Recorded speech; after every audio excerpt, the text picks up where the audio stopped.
시청자 여러분 안녕하십니까? 한마디 말로 사람을 감동시키고 세상을 변화시키는 KBC 시사 토크쇼 촌철살인입니다. 국민의힘 전당대회 열기가 뜨겁습니다. 첫 투표에서 과반 득표자가 나올 수 있을지, 다크호스로 부상한 천하람 후보는 얼마나 선전할지 주목되고 있습니다. 더불어민주당은 대장동 사건과 김건희 여사의 주가 조작 사건을 함께 묶어 이른바 쌍특검을 추진하고 있지만, 공조가 필요한 정의당과의 협력 난조와 역풍 우려 속에 고심이 깊어지고 있습니다. 한 주간의 이슈를 속속들이 파헤쳐 촌철살인 분석해보는 시간, 오늘 두 분 패널과 함께하겠습니다. 국민의힘 신인규 전 상금 부대변인 나오셨고요. 더불어민주당 설주환 법률위원회 부위원장 나오셨습니다. 반갑습니다. 네, 안녕하십니까. 안녕하십니까. 우리 신인규 부대변인, 제가 우리 설주환 변호사 이렇게 호칭을 하니까 신인규 변호사 이렇게 호칭을 좀 하겠습니다. 네, 괜찮습니다. 저희 라디오, KBC 라디오 시청하시거나 유튜브 시청하시는 분들은 아마 시사 1번지에서 많이 보셨을 텐데, 저희 TV는 처음이시죠? 예, 저는 처음이고요. 네. 예, 이렇게 오늘 또 불러주셔서 감사합니다. 네, 자주 좀 저희 촌철살인에도 좀 자주 저희가 모시도록 하겠습니다. 네, 좀 먼 거리지만 그래도 한번 좀 자주 참여해 주십시오. 네, 감사합니다. 약속하셨습니다. 네. 예, 시청자들과의 약속은 지켜야죠. 네. 예, 오늘 첫 번째 주제입니다. 혼돈의 국민의힘 전당대회입니다. 자, 지난 월요일부터 전국 순회 합동 연설회가 시작이 됐고, 이제 최근까지 해서 첫 번째 TV 토론회도 마쳤습니다. 신인규 변호사님 보셨죠? 예, 어제 사실 TV 토론이 굉장히 좀 화제를 모았습니다. 과연 이제 각 후보들이 첫 메시지를 어떻게 낼 것인가, 이게 굉장히 중요했고요. 보통 연설회라고 하면은 본인 주장, 그러니까 소위 말해서 자신의 얘기만 하고서 내려가는데, 이 TV 토론이라는 것은 서로 논리적인 대결도 하고 누가 토론을 주도하느냐, 이런 것들이 굉장히 관전 포인트였거든요. 그래서 어제는 사실 그 TV 토론을 통해 가지고 윤핵관 문제들이 전면적으로 논의가 됐었고, 거기에 대한 이제 각 후보들의 그런 입장을 들어볼 수 있어서 굉장히 유권자들이 그런 판단에 근거를 확보했다, 이렇게 봅니다. 지금까지 현재 그 지지율 말고 합동 연설회라든지 이 토론회에서 가장 높은 점수를 준다면 천하람 후보 빼고요. 근데 그 나머지 세 분 중에 글쎄요, 저는 네. 나머지 세 분은 거의 대동소이한 지금 수준으로 저는 보이고요. 사실 천하람 후보 입장에서는 가장 출마 선언을 늦게 했는데도 불구하고 당내 여론조사도 상당히 좀 높은 수준으로 나오고, 최근 특기할 만한 것은 오늘자 조사나 이런 데를 찾아보면은 이제 민심에서는 천하람 후보가 이제 1위로 나오는 조사도 나오고 있거든요. 민심에서. 그렇습니다. 네. 그래서 사실은 당원 100%이기 때문에 민심과 동떨어지지 않았냐, 이렇게 생각하실 수 있는데, 사실 민심이라는 것이요, 당심을 이끄는 효과가 있습니다. 왜냐하면 우리가 결국 당대표 뽑아서 총선 승리를 위한 플랜을 내야 되지 않겠습니까? 그래서 저는 이런 지금 현재의 바람과 흐름이 굉장히 천하람 후보를 지금 우리 보수 정치 내에서 좀 주목하고 있다, 그런 분위기는 확실히 있는 것 같습니다. 옆에 당에서도 아마 우리 설 변호사님도 관심이 안 가질래야 안 가질 수 없을 만큼 그럼요. 기사가 많이 나오고 있어요. 네네. 이 이른바 천아용인, 네. 이렇게 이야기를 하더라고요. 되게 멋있어요. 무슨 네. 무협지에서 나오는 것 같고. 이준석 계열로 불리는 최고위원 후보와 당대표 후보가 줄줄이 다 통과를 하면서 네. 이게 굉장히 파란을 일으키고 있는데. 일단은 이준석 대표가 이제 지금 대놓고 본인이 지원한다고 했었으니까 말했으니까 되는데, 상당히 전략이 좋았다. 그러니까 확실히 저는 이준석 대표를 항상 생각하는 게 전투형의, 그러니까 캠페인 모드에 가장 최적화된 정치인이라고 보거든요. 예. 선거에는 저는 대한민국에서 따라가기 힘든 그래요? 아마 캠페인 모드를 가지고 있다 생각을 해요. 전략과 그다음에 본인이 뭘 해야 되는지, 그리고 본인이 어떻게 여론을 해야 되는지, 그 본인의 위치와 본인의 역량을 가장 잘 쓸 수 있는 사람이 저는 이준석 대표라고 생각을 해요. 그만큼 상대 당으로서도 상당히 두려운 존재고요. 정치적으로도 봤을 때는. 근데 지금 보고 있으면 상당히 예를 들어 천하용인이라고 하는 그 당대표 한 명, 그다음에 청년 한 명, 그다음에 최고위원 2명 해서 굉장히 잘 응집을 가져갈 수 있게끔, 그러니까 지지 세력이 있었던 것은 사실이었어요. 그러니까 아까도 말씀하셨지만은 천하람 위원장이 가장 늦게 출마 선언을 했음에도 불구하고 단숨에 3위로 올라갈 수 있었던 것은 정말 그 당 내에서도 그 표심이 갈구를 하고 싶다는 것이거든요, 대상을. 근데 그것이 어쩔 수 없이 포기를 하거나 아니면 안철수 대표에 대한 어떤 지지로 나타났었는데, 이제 그게 정확하게 분류가 된 거죠. 이제 거기서 이제 안철수 대표에 대한 어떤 지지율이 계속 유지될 수 있냐 없냐의 문제만 남아 있을 것 같아요. 그러니까 최근에 천하람 위원장의 어떤 인터뷰를 보면 2주 안에는 2주를 잡고 있었는데 그보다 더 빨리 무너질 수도 있다라고 하는데, 그러니까 안철수 대표는 본인의 포지셔닝이 굉장히 애매해져 버렸죠. 예. 그러니까 한참 자기도 친윤 호소인을 하다가 그러니까. 우린 예. 너랑 안 친해 하니까 예. 그때부터 어떻게 할 줄을 모르는 거예요. 그리고 아무 말 정말 정점이 그거였죠.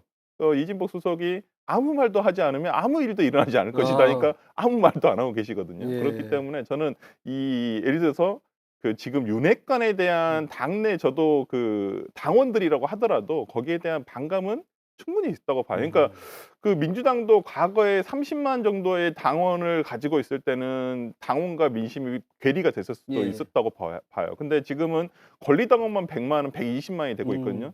그러니까 어느 순간부터 그 민심 자체가 당심으로 반영이 돼서 거의 투표 결과가 나오고 큰 있더라고요. 차이가 없더라. 네, 그렇기 예. 때문에 저는 84만이라는 당원이 지금 국민의힘의 당원이 책임 당원이 있는데 그렇다고 한다면 저는 이 투표가 결선까지 갖게 됐을 때는 저는 김기현 후보가 안심할 수 있는 상태는 아니라고 봐요. 누가 됐든 간에.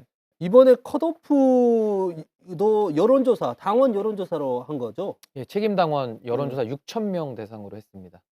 그러면 그 결과가 사실은 공개는 안 됐는데 내부적으로는 좀 알고 있나요? 당대표 후보 선거. 글쎄요. 그게 이제 외부로 뭐 보도도 좀 나갔는데 저도 이제 대통령 선거 선관위자 대변인을 했었는데 당시에도 이런 좀 그 여론조사 결과에 대해서는 선관위원장 예. 그리고 이제 그 당 사무처 직원 또 여론조사 직원들도 다 모릅니다. 왜냐면 자기 회사 거밖에 모르기 때문에 그래서 그때도 각 후보들이 자기가 1등이라면서 다 예, 이렇게 예. 기세 싸움을 했었거든요. 그래서 이번에도 저는 그런 국면의 일환으로 보고 이게 또 당원을 대상으로 한 여론조사와 또 직접 투표는 또 다릅니다. 그렇기 때문에 저는 지금 이런 흐름과 추세는 우리가 볼 수 있지만은 결국은 이제 투표 결과, 투표함을 열어봐야 알 것이고 이번에는 저희 당에서 특별하게 그 당원 100%도 특별했지만은 결선 투표까지 도입을 했습니다. 물론 특정 주자의 출마를 막기 위한 안 좋은 의도였지만은 이것이 또 역으로 그러니까요. 그 룰을 만들었던 사람들의 갈등을 찍는 이런 경우가 생기거든요. 그래서 정치는 모르는 것이고 진짜. 생물이다라는 네. 것을 보여주는 것 같습니다. 정말 몇 달 전만 하더라도 이게 이렇게 당원 투표하고 뭐 이렇게 한 게 유승민 후보 막기 위한 것 아니냐. 결선 투표 뭐 이런 얘기가 있었는데 진짜 말씀하신 대로 지금은 김기현 후보의 발목을 좀 잡고 있는 게 사실이죠. 발목도 잡았지만은 결국 전당대회 흥행에 매우 큰 기여를 했기 때문에 뭐 그건 예. 잘한 거라고 생각합니다. 그런데 왜 이 친윤 후보, 이른바 저희가 이제 정확하게 이제 친윤 후보라고 이야기를 하긴 그렇지만 당대표 후보는 친윤 후보라고 하면은 굉장한 좀 지지세나 뭐 이런 거에서 플러스 알파가 많이 있는 것 같아요. 근데 최고위원회에서는 그렇지 않더라고요. 근데 지금 뭐 친윤 얘기하셨는데 이제 여기에 대해서 의견이 갈리지 않습니까? 소위 말하는 안철수 후보 같은 경우는 윤핵관 용어도 못 씁니다. 그리고 뭐 김기현 후보 같은 경우는 어디 친윤이 있냐 이런 식으로 이제는 멸칭이 돼 버렸거든요. 그러니까 사실은 여기에 대해서도 그렇다면 친윤이란 존재가 없느냐? 또 국민들이 안 믿죠. 가장 직접적인 것이 이준석 대표는 당원들의 전당원 투표를 뽑았습니다. 그럼에도 불구하고 임기가 남아 있는데 당원 당규에 아무런 것도 없이 당대표를 축출시켰단 말입니다. 당시에 최고위원회를 붕괴시켰던 분들 우리가 다 뉴스에서 봐서 알고 있는데 근데 친윤이 없다?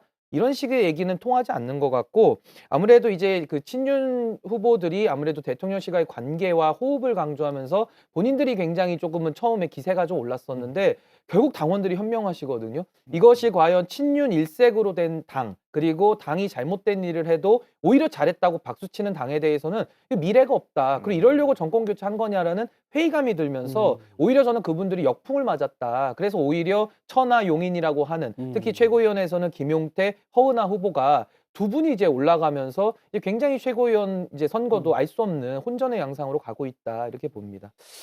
그 저희 설주원 변호사께서 이렇게 보시면 네. 지금 어쨌든 흐름이 김기현, 안철수 양강 구도였고 이 컷오프 전만 하더라도 안철수 후보가 조금 앞서 나가는 듯한 그런 여론조사들이 몇 개 나왔었어요. 그렇죠. 예. 근데 이제 컷오프가 지나고 나니까 김기현 후보가 좀 많이 앞서고 네.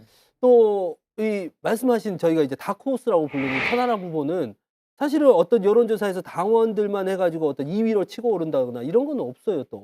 그러니까 이게 지난번 전당대회는 조금 틀린 것 같아요. 이준석 당대표 선거 항상 때는 일위였죠. 네. 그 중간중간 그러니까 발표가 됐었던 것 같아요. 네. 근데 지금은 한 번에 발표 음. 투표하고 끝나버리잖아요. 그러니까 결선을 갈 아, 것인가 안 예, 것인가. 예, 예. 그러니까 제도가 약간 달라지면서 그러니까 그때는 이준석 대표가 어찌 보면 부음업을 시켰거든요. 예. 계속 야 이게 제일 처음에는 이런데 나중에는 이게 계속 올라가는 음. 느낌의 어떤 사람들이 그 편승 효과를 보면서 그걸 느꼈거든요. 예. 그러면서 야 이제는 보수 정당이 바뀌어야 되는구나라는 것을 이렇게 스스로 자각을 했어요. 근데 지금은 약간 천하람 후보가 그런 면에서는 약간 불리한 제도죠.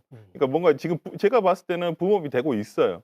충분히 그 안에서도. 예. 근데 이게 밖으로 지금 아. 나타나지 않은 부분이 있고 제가 볼 때는 잘못된 여론조사들이 나오는 것들도 예. 정확하지 않은. 그러니까 제가 음. 봤을 때는 왜 나에게는 그러니까 그 예를 들어서 젊은 보수 세대가 많이 가는 예를 들어서 그 커뮤니티에 가 보면 예. 아 나 이번에 너무 이렇게 음. 여론조사 받고 싶었는데 왜 나한테 전화가 안 왔던 것이냐. 그러니까 진짜 투표를 지금 기다리고 있는 층들이 있거든요, 젊은 층들이. 저는 그런 면에서라면 지금의 여론조사보다는 어떤 지지층 여론조사라고 하지만은 대부분 모집 단위가 그 뭐 예를 들어 1,000명이 안 돼요. 500명도 안 되는 경우가 굉장히 많고 그래서 저는 아직까지는 좀 부정확하다. 그리고 실제 투표를 하는 당원의 어떤 수요가 정확하게 반영되지는 않았다라고 보여요. 예. 그렇다고 한다면 천하람 후보가 이제 시작이지만 일자 토론을 통해서 근데 앞으로 저는 뭐 예를 들어서 두 번째, 예를 들어서 세 번째 토론을 이어가면 더욱더 올라가는 게 아마 느껴지리라고 보일 거고 저는 안철수 의원 같은 경우에는 이 자기의 지지세를 유지하기는 굉장히 힘들 것이다. 예. 그러니까 이게 더 확장이 돼야 되는데 안철수 후보는 이미 자기의 지지를 받고 있던 층을 천하람 후보에게 내줬어요. 어느 예, 정도는. 예. 근데 이제 저는 이게 갈수록 빠질 수밖에 없는 구조라고 보거든요. 본인이. 제가 만약에 결선 제도가 없었으면 아마 안철수 후보는 또다시 단일화에 대한 얘기를 했었을 수도 있어요. 근데 예. 지금은 그게 필요가 없는 뭐 제도가 돼 버렸으니까 본인이 거기에 대한 언급을 하지 않고 근데 지금 뭐 안철수 의원이 무슨 말을 하고 있어요. 최근에 나온 얘기는 진짜 뭐 "너 윤핵관 말 쓰지 말아라." 하니까 "저 안 쓰겠습니다." 그 뒤로는 아무 말이 없어요. 이상한 뭐 요즘에 유행하는 챗GPT 관련해서 뭐 당을 뭐 스마트하게 한다는데 뭐 그것과 당과 이게 무슨 뭘 하려는 아무래도 건지. 과학기술 뭐 이쪽 분야에 특화된 아니 후보이다 그러니까 보니까 본인이 과학자 의사로서의 커리어를 항상 이럴 때만 내세우세요. 저는 그게 지금은 전당대회잖아요. 네. 그럼 당 대표로서 내가 뭘 하겠다. 특히 내년 공천을 어떻게 하겠다. 이런 내용들이 들어가야 되는데 그러니까 저는 되게 그 제주도 연설에서 저는 천하람 후보가 난방비에 대해서 얘기를 한 거. 제주도 특성에 맞게. 그다음에 허은하 의원이 예를 들어서 제2공항 관련해 가지고 이런 뭐 예를 들어서 거기에 예. 묻혀 있는 유골이라든지 이런 역사적인 부분을 건드렸다는 점 등은 굉장히 신선하게 들렸어요. 다른 분들은 예를 들어서 제가 연대를 잘하지 않습니까? 김기현 후보 같은 경우는 저 누구랑 친해요. 저 이번에 오기 전에 조경태 의원과 네. 연대했습니다. 그러니까 누구와의 연대 네. 출신은 아니신 것 같아요. 하여튼 연대밖에를 얘기하지 않으시는 게 너무 안타까워요. 보고 있으면. 정말 당원들이 바라는 건 저런 게 아닐 텐데 그리고 예. 당원을 떠나서 국민들이 바라보는 정치라는 것은 집권 여당의 정치가 저런 것을 바라는 것은 아닐 텐데라는 생각이 좀 듭니다. 아무래도 우리 설주환 변호사님은 국민의힘 소속이 아니기 때문에 더 편하게 정말 본인의 생각을 말씀하시는 것 같고 하지만 좀 다르시잖아요. 우리 신 변호사님은 그 안에 있다 보니까. 그런데 제가 드리고 싶은 질문은 이준석계, 이른바 이준석 대표 당시에 당원이 가입했던 사람들, 이 사람들이 적어도 25%는 될 것이다라는 전망이 나왔었어요. 전당대회 때. 근데 실제로 지금 어떤 컷오프라든지 이런 것들이 25% 수준은 안 돼 보인다. 뭐 이런 생각도 들어요. 어떻게 내부적으로 보십니까? 그 소위 말하는 이준석 계 당원들이라는 분석보다는요. 예. 사실 이준석 대표 체제의 당원이 2배 이상 는 게 팩트입니다. 예. 근데 저는 여기서 더 주목할 만한 것이 뭐냐면은요. 우리 당이 갖고 있는 그런 오해가 있습니다. 밖에서 볼 때는 마치 젊은 층들은 다 이준석 대표 지지하고 뭐 어른들은 다 싫어하고 이게 아니거든요. 이준석 대표 동성로에 한번 뜨든지 아니면 우리 호남에 와서 한번 이렇게 거리를 돌면요. 어르신들 특히 어머님들 오셔가지고 같이 사진 찍는 분들 너무 많습니다. 그러니까 제가 드리고 싶은 말씀은 뭐냐면은 어떤 당원들의 그런 분포나 지지 성향을 분석할 때 계층으로 나눠서 뭐 몰투표를 한다 이게 잘못된 분석이거든요. 예. 그러니까 결국 이준석 대표를 지지하는 분들은 개혁 성향, 보수 정당이 바뀌어야 된다라는 그분들의 표심이거든요. 그래서 저는 처음에 그 윤핵관 호소인 중에 한 분인 박모 의원 그분이 이제 뭐 지지세가 이준석 대표 측 2%밖에 안 된다 이런 소리 예. 했다가 완전히 망신당했거든요. 2%인데 왜 오히려 그 이용, 이만희, 박성중 의원은 왜 떨어지고 네. 왜 오히려 김용태, 허은하 의원은 됐겠습니까? 그게 하나의 오류인 것이고 지금 어떻게 보면은 천하람 후보의 지지도를 제가 분석을 해보면요. 이준석 대표에 대한 지지도 플러스 해가지고 나경원 의원을 주저앉히지 않았습니까? 거기에 대한 반발 지지도 그리고 유승민 의원을 또 룰 변경해서 못 나가게 했어요. 그래서 여기에 대한 반발 지지도 게다가 안철수 의원이 사실은 처음에 출마 선언하고 한 20%였다가 지지율이요. 네. 갑자기 60%로 떴거든요. 그랬죠. 근데 문제는 아까 설 변호사님 말씀하신 대로 본인이 아무것도 한 게 없습니다. 음. 근데 갑자기 3배가 튀었다는 것은 반사이익이거든요. 그러니까 그 지지도들이 지금 다 천하람으로 수렴이 되고 있다. 근데 여기다가 천하람 후보가 굉장히 토론이나 메시지 내는 거, 그리고 내지는 젊은이지만은 굉장히 애티튜드 면에서 어른들이 좋아하는 면들을 많이 갖고 있기 때문에 전 이것들이 좀 시너지가 나면은 굉장히 이번에는 조금은 돌풍을 일으킬 수 있다. 이런 가능성은 전 가지고 있다고 봅니다. 저는 저는 이준석 대표에게 가장 어찌 보면 너무 신선한 충격이 언제였었냐면 지난 뭐 대선 때 이렇게 아니라 작년 10월인가 11월인가 그 대구 동성로에서 일주일 동안 이렇게 지방 투어 할 때가 있었을 거예요. 예. 당 대표에서 물러나고 그때 그 김광석 광장에서 거의 1시간 동안 일요일 날 1시간 동안 연설을 했던 게 있어요. 그때 저는 굉장히 충격을 그걸 받았던 다 게 들으셨다고 전 다 그때 들었었어요. 말씀하시죠. 예. 700명 가까이 예, 모였다고 예. 합니다. 그때 들었는데 거기 오신 분들이 다 젊은 사람들만 있었던 거 아니에요. 대구에 임에도 불구하고 상당히 예를 들어 중년층의 뭐 어머니층, 그다음에 더 나이가 많으신 분들, 그리고 진짜 자기 아들을 데리고 와가지고 사인 받고 예. 사진 찍고 그런 나는 세대들이 그걸 보면서 야, 이준석이라는 정치인이 여기서 정말 이제는 뭐 2030 진짜 일부 남성들만을 위한 어떤 그 메시지뿐만 아니라 이 호소가 울림이 있구나라는 생각이 좀 들 정도. 저는 그때 되게 진짜 모골이 송연해진다는 그런 느낌을 받았었거든요. 그 전체 다를 들으면서. 그러니까 그러니까 민주당으로서는 상당히 참 긴장을 해야 된다. 그러니까 지금 어찌 보면 아니 지금 저희 당은 솔직히 지금 내부적으로 굉장히 그러니까 흔들린다기보다는 상당히 좀 풍파에 지금 치이고 있는 상황이죠. 약간 폭풍전야 느낌이죠. 예, 예. 예. 그런데 이제 어찌 보면 상대당은 지금 잔치집인데 예. 저 잔치집도 제일 처음에는 야, 저런 게 무슨 잔치냐. 저런 게 어떻게 대통령 한마디에 당원 100% 이게 역행을 하는 거지 않습니까? 그래서 참 비민주적인 전당대회다 이러고 있는데 갑자기 그래서 이렇게 뭐 왔다 갔다 하더니 좀 재미가 없어질 뻔했어요. 근데 천하람 위원장이 막판에 뛰어들면서 이게 불이 붙었거든요. 그러니까 예. 참 국민의힘, 그러니까 저는 민주당의 전당대회 룰이 지금 바뀌어야 한다고 생각을 해요. 근데 네. 국민의힘의 전당대회 룰 자체가 물론 뭐 전체적으로 봤을 때 뭐 민주적이다 이렇게 볼 수는 없는데 항상 흥행의 요소를 끌고 갔던 것은 사실이에요. 상당히 예. 부러운 것도 사실이고 그런 면에서라면 지난 예를 들어서 이재명 당대표가 선출됐던 민주당의 당대표 전당대회를 보면 정말 흥미가 없었거든요. 원사이드 측면이 있었죠. 그러니까요, 예. 맞습니다. 그러니까 이게 우리 당에서는 예를 들어서 후보군이 올라오면 천하람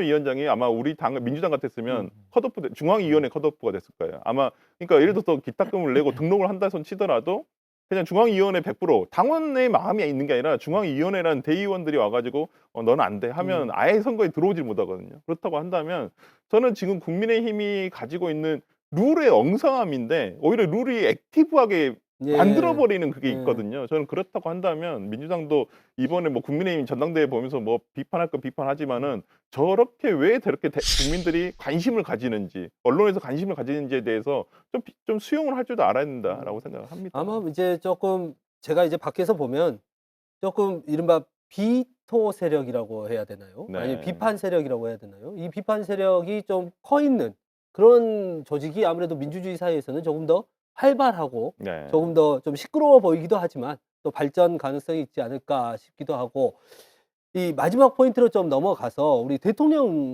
윤석열 대통령 이야기도 한번 해보겠습니다. 김기현 후보 뭐 이쪽으로 해가지고 윤석열 대통령을 명예 당대표로 이렇게 추대할 수 있다 뭐 이런 이야기들이 나와요. 이거 신 변호사님 어떻게 보셨어요? 저는 글쎄요, 이런 보도가 지금 나오고 있는데 저는 명예대표라는 거 저는 있을 수도 없고 있어서도 안 된다라고 생각합니다. 그러니까 예. 지금 어떻게 보면은 대통령실 내지는 전 대통령이라고 봅니다. 네. 거의 뭐 당무 개입을 이제는 숨어서 하다가 거의 어느 순간부터는 이제 다 들켜버리니까 이제는 뭐 노고라 해가지고 이제 이런 명예대표까지 나오는 거거든요. 저는 사실 우리 대한민국이 민주주의를 피로 이루었고 또 많은 분들의 헌신으로 여기까지 온 겁니다. 누구 한 명이 독점할 수도 없는 것이고요. 그렇게 전 국가적으로 쌓아온 대한민국의 위상이라는 것이 있는데 거기에 대해서 어떻게 보면 당을 사당화하는 것이죠. 지금도 많은 분들이 줄을 서 있고 또 줄을 세우기도 합니다. 근데 저 같은 사람들이나 아니면 저희 같은 개혁 진영에 있는 분들은 이거 잘못됐다라고 얘기하고 있거든요. 그렇다 그러면은 당내에서 바로 공격이 들어옵니다. 너는 반윤이다. 내지는 심지어는 요즘 기가 막힌 것은 너는 가짜 보수다 뭐 이런 얘기까지 하거든요. 그러니까 그러니까 참 그런 거를 누가 본인들한테 규정할 권한을 줬는지를 저는 묻지 않을 수가 없고, 저는 대통령께서 이런 아이디어까지 뭐 냈다고 한다면은 이거는 본인의 민주주의 철학에 대한 완전한 부재와 빈곤을 드러내는 것이라고 보고, 이런 거 있으면 참모들이 말려야죠. 근데 말리지 않고 그 앞에서 박수 쳤을 겁니다. 그래서 저는 이런 식으로 제왕적 총재, 과거 삼김 시대를 떠올리게 하는 이런 식의 모습은 국민들이 동의할 수 없고요. 저는 이런 식의 아이디어가 나온 것만으로도 이건 국민의힘이 과거 퇴행으로 지금 가고 있다. 그래서 이번 전당대회에서는 이런 문제점을 저는 낱낱이 드러내야 된다. 저는 이렇게 근데 봅니다. 장제원 의원의 말에 따르면 프랑스 같은 경우는 대통령이 명예 당수를 하면서 이 책임 정치가 가능해지고 뭐 이런 측면들도 있다. 그러니까 이제 명예 당수가 어떤 공천권에 개입한다 이렇게 볼 수도 있지만, 또 다른 의미에서는 국정을 운영하는 또 이런 파트너로서 같이 좀 책임 있는 정치할 수 있다 이렇게 좀 해석하는 측면도 나오더라고요. 그 장재현 의원은 말씀을 아끼시는 게 좋을 것 같고, 네. 왜냐하면 설명이 설득이 잘 안 됩니다. 음. 왜냐하면 그렇다면 과거에 우리가 뭐 노무현 정부, 이명박 정부 다 있었거든요. 네. 명예대표 안 했는데도 다 잘 운영해 왔어요. 네. 그러니까 그거는 설득력이 없는 것이고, 자꾸 프랑스 얘기하시기 전에 저는 대한민국 헌법 있지 않습니까? 우리 재정헌법이 있고 지금까지 개정이 되어 왔는데, 대한민국 헌법을 좀 보셨으면 좋겠어요. 대통령이 국가 원수로서의 그런 대외적인 대표 권한이 있고, 대내적으로는 행정부 수반으로서 삼권 분립을 우리는 생명으로 지키고 있거든요.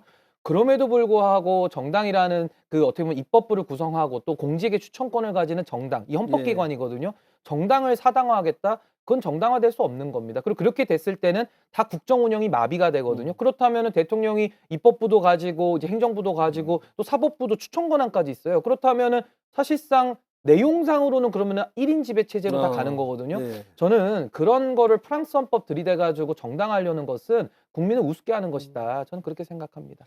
그리고 설 변호사님, 우리 윤 대통령 지지율 조사를 매주 하잖아요. 네네. 이번 주 조사를 보니까 조금 70대 영남 뭐 국민의힘 지지층, 그러니까 이른바 전통 지지층에서 조금 부정평가가 늘어난 네. 그런 경향성을 보이더라고요. 그러니까 그 지지율이 빠지는 것은 TK 지역에서 50% 선이 무너졌 예. 가지고 이 부분이 제일 컸던 것 같아요. 그렇다고 한다면 가장 최근에 실책은 무엇이었을까? 예. 설날 이후로 있었던 난방비. 특히 아, 이제 12월 난방비가 1월 달 설 전에 터지면서 민심이 굉장히 안 좋아졌거든요. 그 뒤로 지금 1월 난방비가 지금 나오고 있습니다. 예. 그렇다고 한다면 이게 좋을 수가 없어요. 근데 그 사이에 정부에서 예를 들어서 윤 대통령은 이 난방비에 대해서 뭔가 정부 차원에서 뭔가를 해라라고 하는데 뭐 277만이라고 하지만 정확하게 민주당에서 보니까 중복된 가구 수를 빼면 한 180만 가구 수에 예. 대해서 지원을 하는 것이다라고 있지만, 이것이 국민들에게는 체감되지가 않아요. 난방비가 내가 좀 줄었네, 아니면 좀 보전을 받았네. 저는 이 부분도 조금 문제가 있다고 보는데, 그러니까 정부 차원에서 뭔가 액션이 있었어야 했는데 그동안 가만히 있었어요. 가만히 있다 보니까 당연히 안 좋아질 수밖에 없죠. 특히나 1월 달에 굉장히 춥지 않았었습니까? 예, 예, 근데 예. 난방비가 지금 2월 달에 이제 지금 나오기 시작하는데 굉장히 많이 나오고 있어요. 지금도 그러니까 평소에 그렇게 많이 틀지도 않고 막 따뜻하게 지는 게 아니라 조금 그냥 좀 춥게 지낸다 집에서, 이런 분들한테도 정말 이게 잘못 나온 거 아닌가 싶을 정도로 많이 나오고 있거든요. 저는 이 부분 정부에서 이번 주에 비상경제 민생회의를 예. 주제는 하셨지만 저는 보면서 그렇게 체감되는 내용은 별로 없었다고 봐요. 그렇기 아무래도 공공요금 인상을 좀 자제시키고 이런 것들이 있는데, 그런 부분이 네. 대통령 지지율에 좀 영향이 있었을 것이다. 최근에는 민생 현안이 상당히 네. 영향을 많이 미쳤을 거라고 생각을 하고, 네. 특히나 국민의힘 전당대회와 관련해 가지고는 너무나 이 윤심, 우리가 소위 말하는 윤심이 너무 노골적으로 개입되는 건 아닌가. 예. 그게 예를 들어 TK 지역에서 하락되는 저는 이유라고 생각하는데, 대구 TK 지역이나 PK 지역에서 국민의힘을 지지하는 사람들이 봤을 때도 이것은 좀 너무 노골적이지 않냐. 그리고 예를 들어서 뭐 다른 이렇게 공평한 선거가 돼야 되는데 오히려 뭐 진짜 안철수 대표는 진짜 입도 뻥긋 못 하고 있고, 오히려 천하람에 대해서는 노골적으로 무시 전략이죠. 예. 아직까지는 너는 야 그러면 안 된다라는 식이고, 그러다 보니까 사람들은 다 알아요. 더 훨씬 관심이 많습니다. 그런데 진짜 그런 부분에 대해서 대통령으로서 저는 역할을 정확하게 하지 못했다. 그러니까 빠져야죠. 처음엔 그랬더라도 이제 전당대회가 시작을 했었으면 본인은 빠져야 되는데, 거기서조차도 계속 노골적으로 하는 부분에 대해서 국민들이 봤을 때는 대한민국의 민주주의가 국민들과 정치인들이 같이 이뤄온 거예요. 예. 근데 그것을 무시하고 오히려 대통령이 검사 출신이라는 것만으로, 제가 봤을 때는 윤석열 대통령이 본인이 검사 시절, 그때 당시에 검찰청법에 규정되어 있던 검사 동일체 원칙 이게 계속 몸에 체화되어 계시는 것 같아요. 그러면 그래서 당과 대통령실이 동일체가 돼야 된다 이렇게 그렇죠. 보시는 그러니까 거예요? 자기가 검찰총장을 할 때는 검사 동일체 원칙이 그러니까 명문의 규정은 살았지만 지금도 검찰은 여전히 검사 동일체 원칙입니다. 그래서 저는 그런 거에 의해서 지금 자기가 대통령 됐으니까 당과 그다음에 정부와 다 동일체 이게 피라미드 형식으로 돼야 된다라고 생각을 하시는 것 같아요. 그러니까 이번에 저는 이걸 보면서 야 대한민국에서 가장 민주화가 안 된 정부 기관이 검찰이었구나라는 생각도 좀 드는 것도 있어요. 그러니까 물론 수사라는 게 어떤 지위에 의해서 수사 지휘권이라는 게 있을 수는 있습니다만은 솔직히 검사들도 자기 상관에 대해서 뭐 예를 들어서 이렇게 거역을 한다거나 의견 제시 잘 못하는 것이 있습니다만은 그 정도가 우리가 생각한 거 이상으로 굉장히 그 정도가 심하구나라는 생각이 좀 들었습니다. 저는 이거 생각이 좀 다른 게요. 네. 저는 이게 뭐 검사 동일체라고 저는 보지 않고 윤석열 대통령이 그 국정감사 내지는 청문회 나와서 했던 얘기가 있습니다. 그러니까 그거 대통령과 당대표로 비유할 수 있는데 검찰총장은 법무부 장관의 부하가 아니라고 이미 밝힌 적이 있어요. 예. 그러니까 저는 뭐 검사 동일체로 이분이 인식해서 한다고 보진 않고 본인이 뱉은 말을 본인에게는 적용을 하는데 다른 사람에게는 적용하지 않는 살짝 어떻게 보면 내로남불 같은 논리 구조가 저는 있다고 보고요. 저는 최근에 난방비 이슈도 있겠습니다만은 더 중요한 것은 김기현 후보가 윤심을 많이 팔았지 않습니까? 근데 대통령실이 아무런 선도 긋지 않았기 때문에 사실상 하나다라고 국민들이 인식하고 있어요. 그런데 심평 그 후원회장이 예. 탈당 얘기를 꺼내면서 굉장히 물의를 일으켰고 김기현 후보는 아예 대통령 탄핵을 대놓고 얘기하면서 이 굉장히 그 집권당에 대해서 부담이 되는 발언들을 그냥 했단 말입니다. 그게 전 영향이 있었을 것 같고 예. 또 하나는 안철수 후보에 대해서 국정 운영의 적이다, 방해 세력이다라고 규정을 지으면서 이것이 어떤 오버를 가져오냐면은 이거 무슨 토사구팽 정부냐, 이준석 대표 끌어들였다가 처음에는 이준석 대표 때문에 이긴 게 아니라 안철수 후보 때문에 이겼다라고 포장을 하더니 이제 와서는 또 거꾸로 안철수 후보 때문에 이긴 게 아니니까 이것은 뭐 국정 운영의 방해 세력이다 하다 보니까 이것은 논리도 안 맞고요. 또 토사구팽을 또 하는 거 아니냐. 전 이런 비판 여론이 반영됐다고 봅니다. 예, 저희가 이야기를 하다 보면 끝이 없겠으니까 다음 주제로 좀 넘어가 보겠습니다.